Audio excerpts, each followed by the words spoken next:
मेरा नाम परवेज़ अख्तर उर्फ माजू। मैं काम ये करता था सोना ढूंढने वाली बात, क्योंकि कारोबार ज़्यादा तो मैं दुकान डाल दी। मेरे यहाँ 3 आदमी है कि ये हमीद मसीह है, दिवाकत है, सैमुअल है। ये सुबह आते हैं 6 बजे, काम करके आते हैं, जब मिट्टी लेके आते हैं यहाँ पे धोते हैं। सराफत कदीम बाज़ार है, यहाँ पे सुनहरे भी हैं, कारीगर भी हैं, लेकिन इनकी मिट्टी ज़ाया नहीं जाती। यहाँ से मिट्टी लेके जाने वाले, बुर्श मारने वाले अपने बच्चों का पेट भरते हैं।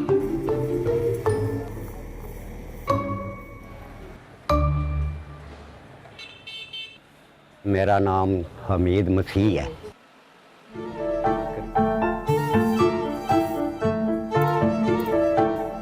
मेरी इस टाइम 67 साल है उम्र।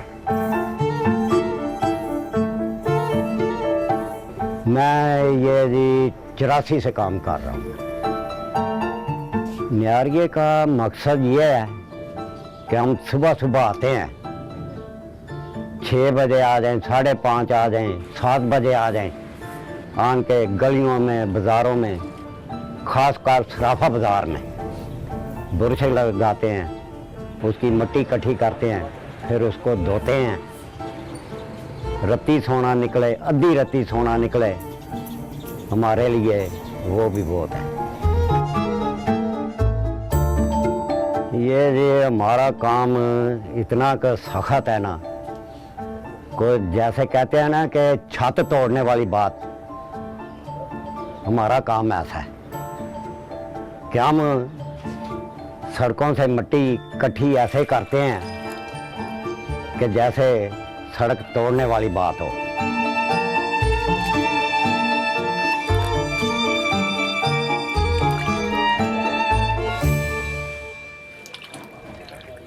जिस वक़्त मैंने काम शुरू किया है उस वक़्त 1700 रुपये तोला था, अब 70,000 है। क्या करेंगे? सुनहरे मिट्टी जो दुकान की मिट्टी जो होती है ना, वो भी अंदर लेके जाते हैं। पहले बुरश लगाते थे, बाहर फेंकते थे, अब वो भी मिट्टी इकट्ठी करते हैं।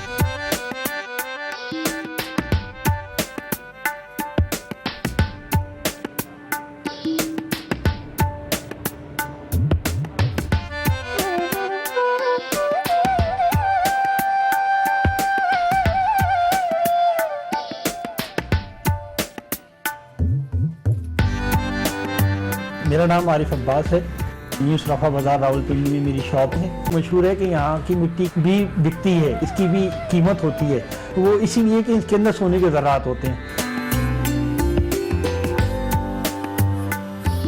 यहाँ पर जो सिलसिला ज़ेवरात का चल रहा है, जब लोग कारीगर बनाते हैं उनके कपड़ों के साथ कुछ ज़रात रह जाते हैं। सोने के ज़रात इस तरह रह जाते हैं कि वो बारीक होते हैं, वो उसको चोट लगाते हुए भी ज़रात उड़ते हैं, कोई मशीन में सिलाई करते हुए भी उसके ज़रात उड़ते हैं।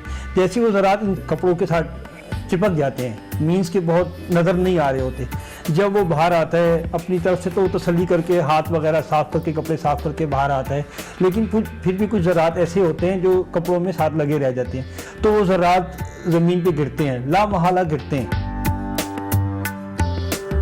न्यारिया सोना साफ़ करने वाला है, उसका ये एक पुराना कल्चर चला आ रहा है कि वो बाकायदा ब्रश से उसको समेटता है गली में से तमाम मिट्टी के ज़रात को, उन ज़रात को इकट्ठा करके कढ़ाई में डालता है, जो कढ़ाई लोहे की होती है ज़्यादातर, उसमें वो डालकर और पानी से मिट्टी को गीला करता है।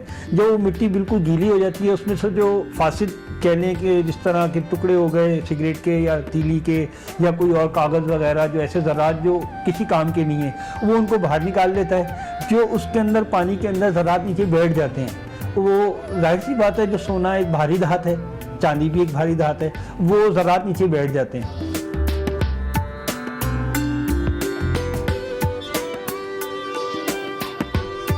मुझे हो गया जी तकरीबन 40 साल इस काम में, न्यारे में।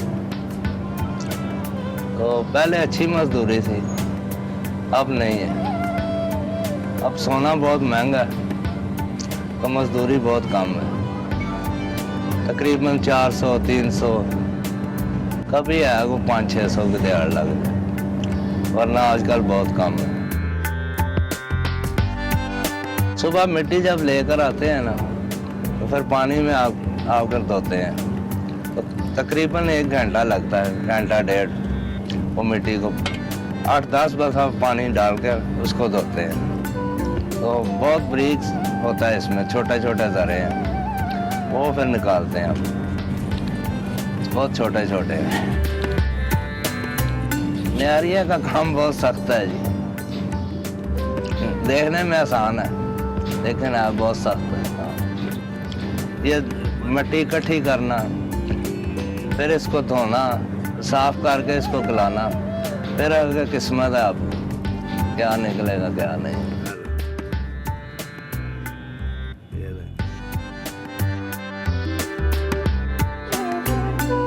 अब वो कितने ज़र्रात हैं वो इकट्ठा करता है, एक कुठियाली कहलाती है मिट्टी की कुठियाली में इकट्ठा करके उसको वो गलाता है।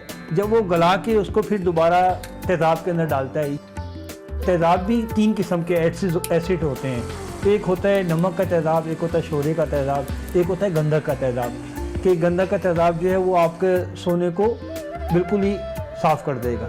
जो शोरे का तेज़ाब है वो थोड़ा बहुत साफ़ करता है, लेकिन वो गलाई के बाद उसके अंदर जब वो डालते हैं तो उसके अंदर बिल्कुल रिफाइंड जितने भी तांबा या पीतल या कोई और चांदी के ज़रात हैं वो बिल्कुल साफ़ कर देता है। तो इसी तरह जो नियारी हैं वो उनका यही काम होता है कि सोने को रिफ़ाइन करना। पानी होता है वो बहुत ज़्यादा दरकार होता है, तो वहाँ तो कोई नलका या टूटी है ही नहीं जिसमें वो साफ़ करते रहें और वो साफ़ पानी ज़ाया होगा, क्योंकि वो नाली का पानी ऑलरेडी ज़ाया पानी है, लेकिन उससे वो ज़रात साफ़ करके तो वो अपना सोना जो उसमें वो निकाल लेते हैं। हम ऐसे नालियों में से रेत इकट्ठी कर कर के कढ़ाई में डालते हैं, फिर उसको धोते हैं। अगर मिल गया है तो वो हमारा है, हमने किसी को नहीं बोलना कि ये भी तेरा गिर गया, क्योंकि हम अपना खून पसीना एक करते हैं। सर्दियों में ऐसा होता है कि जब हम पानी में हाथ डालते हैं ना तो हमारे हाथ जो हैं वो ऐसे टेढ़े हो जाते हैं कि हम पानी भी नहीं कढ़ाई में डाल सकते, इतनी सर्दी होती है। मगर क्या है कि बच्चों की खातिर हम ये काम करते रहते हैं। जब काम ख़त्म हो गया फिर जाके इधर दुकान पे आते हैं, आग जलाते हैं, फिर उन हाथों को सेकते हैं कि खून जो जम जाता है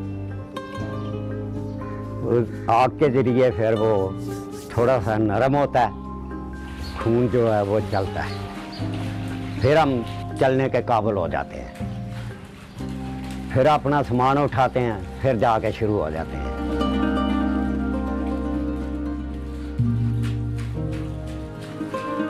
कि यही है कि सुबह 6 बजे से लेके 10 बजे तक हम काम करते हैं। एक दुकान भी खुल जाती है ना तो वो फिर नज़दीक नहीं आने देते नाली के। वो कहते हैं जी बू आ रही है, छींटें पड़ती हैं, हम खुद ही किनारा काम छोड़ के बैठ जाते हैं।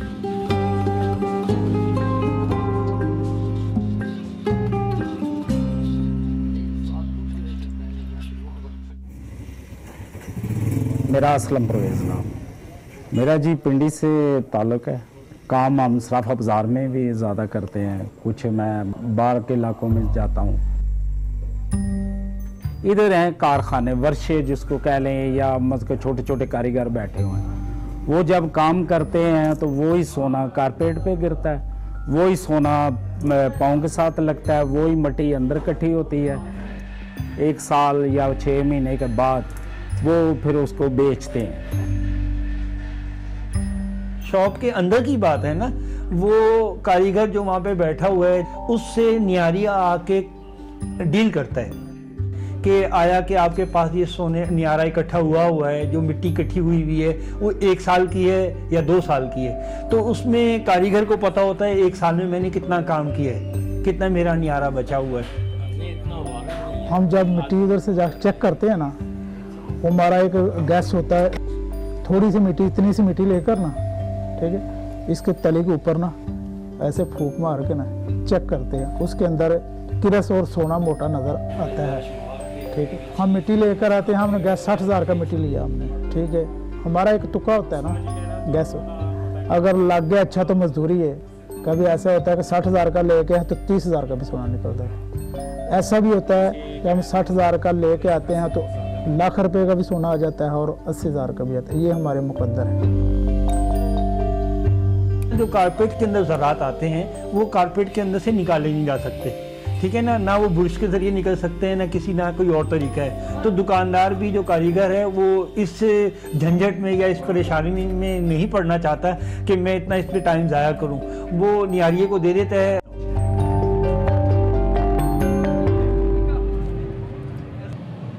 बात ये है ना कि कोई 100 कमाता है, कोई 200 कमाता है, कोई 300 कमाता है, बड़ी भी छलांग लगाएंगे ना तो 500 में क्या करेगा आदमी? अपना खर्चा करेगा या बच्चों का पेट पालेगा या किराए देगा या बिल देगा।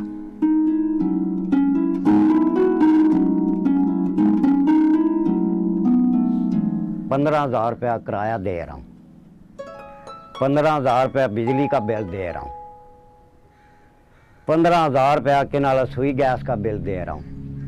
ये कहाँ से मैं पूरा करूँगा?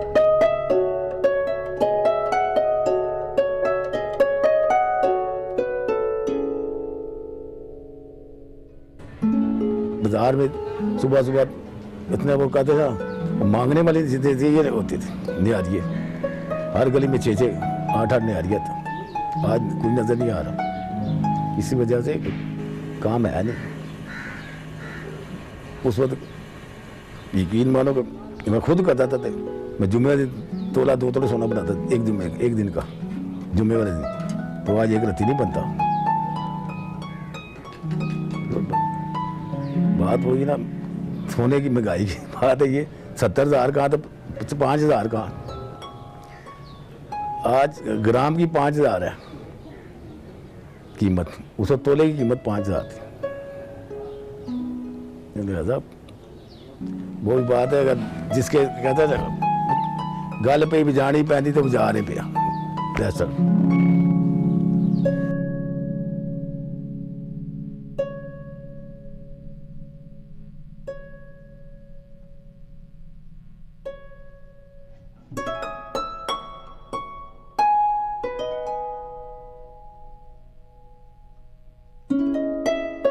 अब छोड़ के क्या करूंगा मैं कि नौकरी को मिल नहीं सकती। सरकारी तो बहुत दूर की बात है, प्राइवेट नौकरी नहीं मिलती। वो भी कहते हैं जा बाबा तेरी उम्र नहीं है। क्या करें, हम इसके अलावा और कुछ नहीं कर सकते। क्या करेंगे? ये भी अल्लाह ताला का शुक्र है कि इतनी की हिम्मत है कि 200-400 रुपया जो है वो कमा लेता हूं मैं। क्या करेंगे?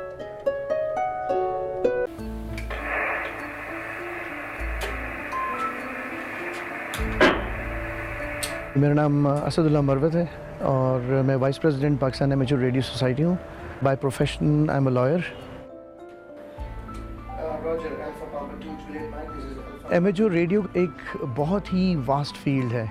Hobby, experiment, innovation, communication via satellite, communication via direct route से लेके all the way till services, सब कुछ इसमें कवर होता है। हॉबी प्लस सर्विसेज का मैं इसलिए जिक्र करूँगा कि ये एक आपको ऐसे सिचुएशन में जहाँ पे आपकी सारी टेक्नोलॉजी ख़त्म हो जाती है, किसी नेचुरल कैलामिटी की वजह से, किसी हादसे की वजह से, अर्थक्वेक, ज़लज़ले आ जाते हैं, फ्लड्स आ जाते हैं, उस वक्त एमेच्योर रेडियो काम शुरू करते हैं। मैं एक रिटायर्ड टेलीकम्युनिकेशन ऑफिसर हूँ। मैंने ये जो रेडियो एमेच्योर है 1957 में शुरू किया था। जिस वक्त मैं कुवैत में मौजूद था। 1 फरवरी 1970 में रेडियो एमेचर सोसाइटी वजूद में आई। एमेचर्स का इससे पेशतर वजूद था, लेकिन कम। लेकिन जो आए ज़्यादातर जिनका ताल्लुक़ ज़्यादातर महकमा तार और टेलीग्राफ से था, या वो पहले इंजीनियर थे। लेकिन 1970 में उन्हीं लोगों ने सोच के जो मौजूद थे कि इसको शौक़ को आगे बढ़ाया जाए और इससे इस्तेफ़ादा उठाया जाए।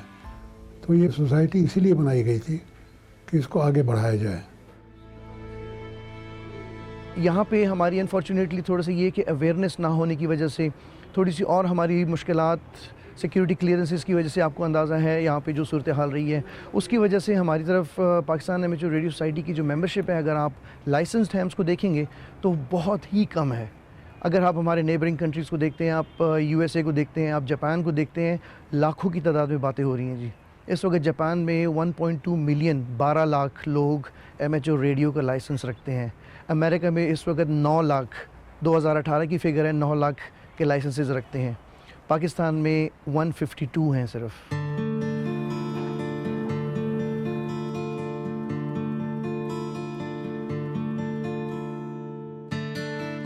Doctor Nadeem Naeem, cardiologist by profession हूँ। मेडिकल प्रैक्टिस करता हूँ अपनी इस्लामाबाद के अंदर।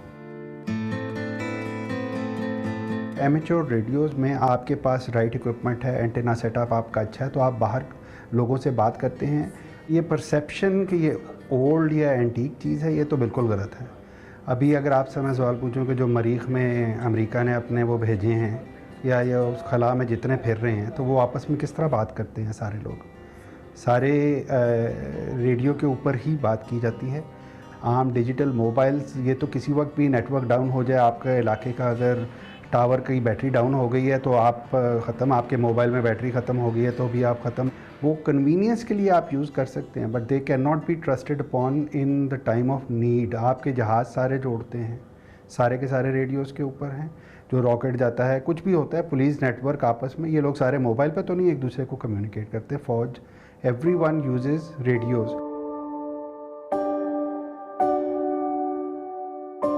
एमेच्योर रेडियो को अराउंड द वर्ल्ड, ये ITU के जो इंटरनेशनल टेलीकम्युनिकेशन यूनियन है, इसकी कन्वेंशन के नीचे इसको कंट्रोल किया जाता है। एमेच्योर रेडियो के अपनी फ्रीक्वेंसीज़ हैं, अपने बैंड्स हैं, ये पूरी दुनिया में डेडिकेटेड हैं। आपकी मिलिट्री हो गई, आपकी एयरफोर्स हो गई, आपकी पुलिस हो गई, आपके बाकी कमर्शियल्स जो इदारे हैं, उनके सेपरेट बैंड्स होते हैं। तो हमारे जो सेटअप है या जो हमारा इक्विपमेंट है, वो स्ट्रिक्टली एमेच्योर बैंड के लिए ही बना होता है।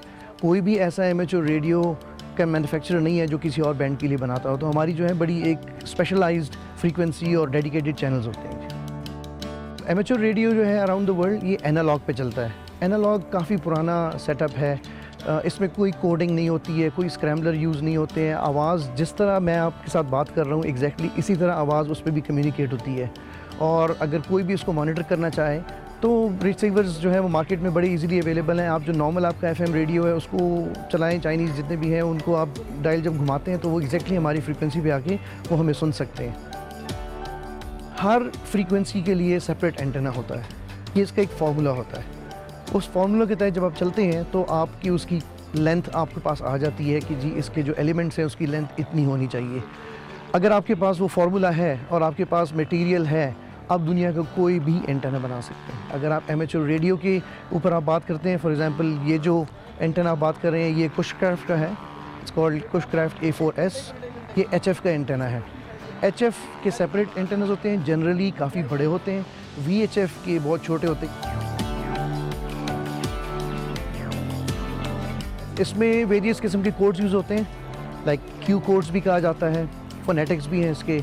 आपने टीवी में भी सुना होगा अल्फ़ा, ब्रावो, चार्ली, डेल्टा, वो भी सारे इसमें all the way till Z use हो जाते हैं। Q कोड्स इसलिए डिफ़ाइन किए गए हैं, इसलिए बनाए गए हैं कि अगर आपका सिग्नल बहुत भी वीक हो तो वो जो जिस एब्रीविएशन को वो यूज़ करते हैं वो दूसरा इमीडिएटली उसको बड़े ईजिली पिक कर लेता है। तो अगर आपने पूरा मैसेज उसको नहीं बता सकते कि मेरा इस वक्त मेरी लोकेशन जो है वो इस्लामाबाद में है, आप शॉर्टकट में गए QTH इस्लामाबाद, उसको समझ जाएगा कि जी इसका मतलब ये है कि मैं इस वक्त इस्लामाबाद में मौजूद हूँ। हमारे यहाँ एक निज़ाम है जिसके मुताबिक रेडियो अमेचर चलते हैं। हम एक दूसरे से बात करते हैं, एक मुल्क से दूसरे मुल्क के, दूसरे में तीसरे मुल्क के साथ लोगों से। उसमें हमारी जो बातचीत होती है अपने मुताबिक ख़ास तौर पर, या फरफनी मालूमात, उसके अलावा हम किसी चीज़ का उसमें ज़िक्र नहीं करते। हमारा कोई भी मेंबर ना तिजारत का कोई बात कर सकता है, सियासत में हमारा कोई दखल नहीं है, ना हम इनको इसको करने देते हैं। हमारी आपस में ये है कि हम एक दूसरे को मॉनिटर भी करते हैं, लेकिन अल्हम्दुलिल्लाह अभी तक पाकिस्तान में कोई शख्स ऐसा नहीं है जिसको कहा गया हो कि तुमने इस चीज़ को गलत इस्तेमाल किया। इसमें वेरियस सेगमेंट्स हैं जी। वॉइस, फिर आपका डिजिटल आ जाता है, मोर्स कोड आ जाता है, टेलीमेट्री है, APRS है, बेइंतहा है। इसमें आपको इस बात पे भी हैरानगी होगी कि एमेच्योर टीवी भी है। आप बड़े आराम से अपने ही बैंड में रह के एमेच्योर टेलीविज़न भी आप ट्रांसमिट एंड रिसीव कर सकते हैं।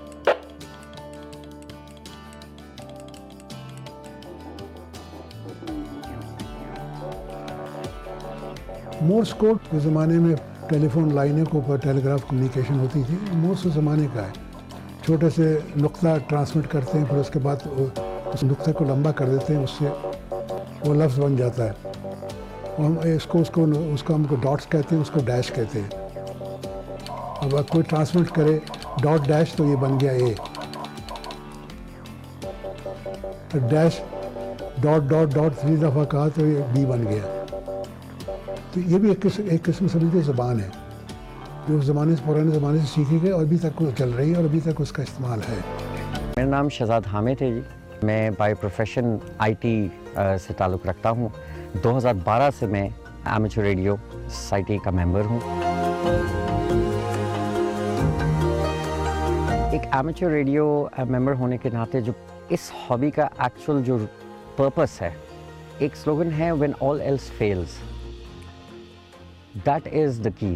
एक्चुअली नेचुरल डिज़ास्टर्स होते हैं, क्लामिटीज़ होती हैं, गॉड फॉरबिड, कम्युनिकेशंस, हमारी जितनी भी इस वक्त कम्युनिकेशंस चल रही हैं यूजुअली डिस्टर्ब हो जाती हैं, और हमारा सबसे पहला काम ये होता है कि उन जगहों के ऊपर पहुँचें, वहाँ पे कम्युनिकेशन इस्टेब्लिश करें बाकी अपने बेसिस से, जहाँ पे सिटीज़ से जो हमारे और मेंबर्स हैं उनसे, और हम कम्युनिकेट करें उन लोगों से कि जी यहाँ पे किन चीज़ों की ज़रूरत है।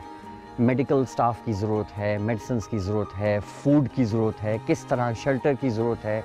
जब ज़लज़ला आया था, जब सैलाब आए थे, एमेच्योर रेडियो सोसाइटी के मेंबर्स जो हैं वो डिप्लॉय हुए थे डिफरेंट एरियाज़ के अंदर।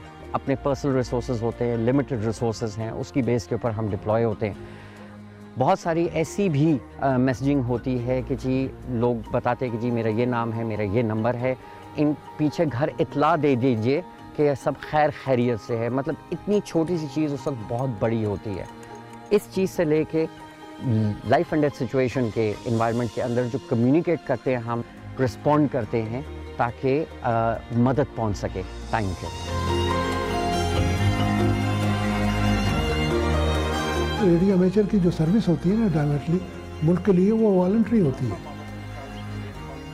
उसमें किसी किस्म का ये नहीं ख्याल होता कि हमें कुछ मिल जाए या हम कुछ गेन कर ले, नहीं।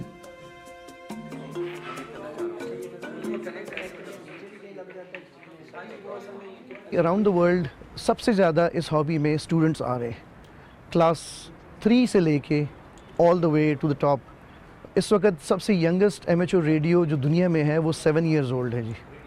ये एक हमारे लिए एक मोटिवेशन थी जिसमें हमने सोचा कि हम जो आजकल के स्टूडेंट्स हैं उनको थोड़ा सा अगर ये हम इंफॉर्मेशन, इसकी अवेयरनेस करा दें और इस हॉबी की तरफ उनको ले आएँ तो इससे काफ़ी बेहतरी हो सकती है। सिर्फ हॉबी के लिए भी नहीं, उस स्टूडेंट के लिए भी, क्योंकि उसको टेक्निकल नॉलेज यहाँ पे उसका जो अगर शौक़ है इस साइड पे, उसको एक रास्ता मिल जाता है, एक ज़रिया मिल जाता है उसको फर्दर बेहतर करने के लिए।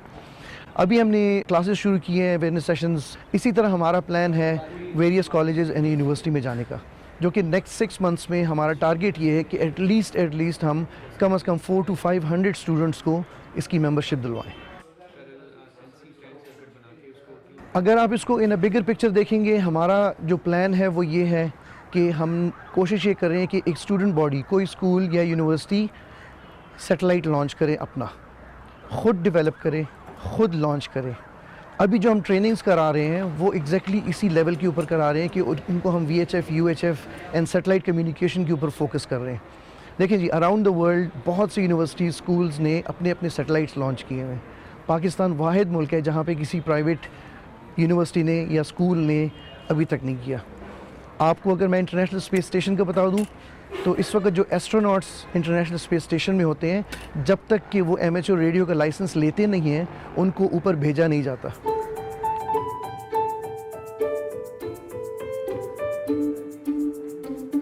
इसकी इम्पोर्टेंस अगर आप देखें अराउंड द वर्ल्ड, तो जो लेवल उनका है उसका कोई मुकाबला नहीं है। हम कोशिश ये कर रहे हैं कि पाकिस्तान में भी उसी लेवल के ऊपर जाएं, ताकि आजकल के जो बच्चे हैं इन्होंने आगे बढ़ के आगे साइंस भी पढ़नी है, इन्होंने आगे साइंसदान भी बनना है, इन्होंने आगे सैटेलाइट्स की तरफ भी जाना है, इन्होंने आगे एस्ट्रोनॉट्स भी बनने हैं। तो अगर अभी से उसको ये एक रास्ता मिल जाता है तो व्हाई नॉट। अभी हमें एक स्लॉट की रिक्वेस्ट हमने की हुई है फ्रॉम एमसेट, एमेच्योर सैटेलाइट जो कॉरपोरेशन है USA में, कि वो हमें पाकिस्तान में एक स्कूल को अलाउ करें ताकि वो हम इंटरनेशनल स्पेस स्टेशन में जो इनके एमेच्योर रेडियो एस्ट्रोनॉट्स हैं उनके साथ कम्युनिकेशन किया जाए। एवरी वीकेंड एक स्कूल को पिक किया जाता है दुनिया में। तो हमारी ये कोशिश है कि पाकिस्तान में भी हमें एक स्लॉट मिल जाए ताकि हम इन छोटे बच्चे जो कि इस हॉबी की तरफ थोड़ा सा भी इनका है रुझान, उनको हम डायरेक्ट एस्ट्रोनॉट से बात करवाएं, तो फिर आप उसका इम्पैक्ट देखिएगा।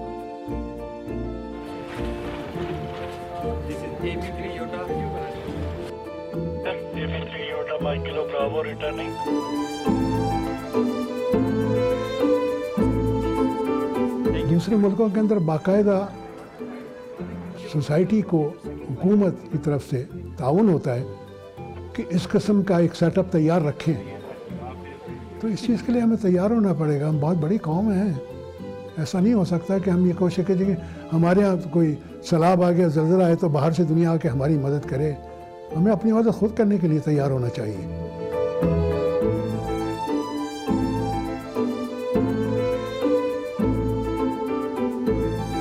आप इसकी हिस्ट्री निकाल के देखिए 1920 ऑनवर्ड से लेके अभी तक, जहाँ पे भी कोई ज़लज़ला आता है, आग लगती है, कोई फ्लड सुनामी आता है, सबसे पहले एमेच्योर रेडियो की रिस्पांस टीम वहाँ पे पहुँचती है।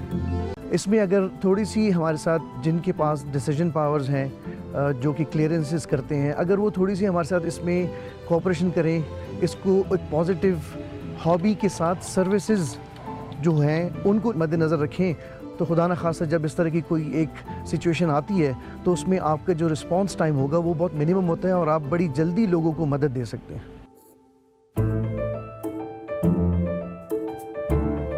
इमरजेंसी प्रिपेयर्डनेस ये हर कौम में, हर बंदे में अपनी एक बिल्ट इन होनी चाहिए, उसको पता होना चाहिए, बिकॉज इमरजेंसी बता के नहीं आती है। जब वो आती है तो वो सडनली आती है और सिर्फ वही कौम या वही टीम या वही लोग उसमें कामयाब होते हैं जिन्होंने उसके लिए पहले से प्रिपरेशन की है।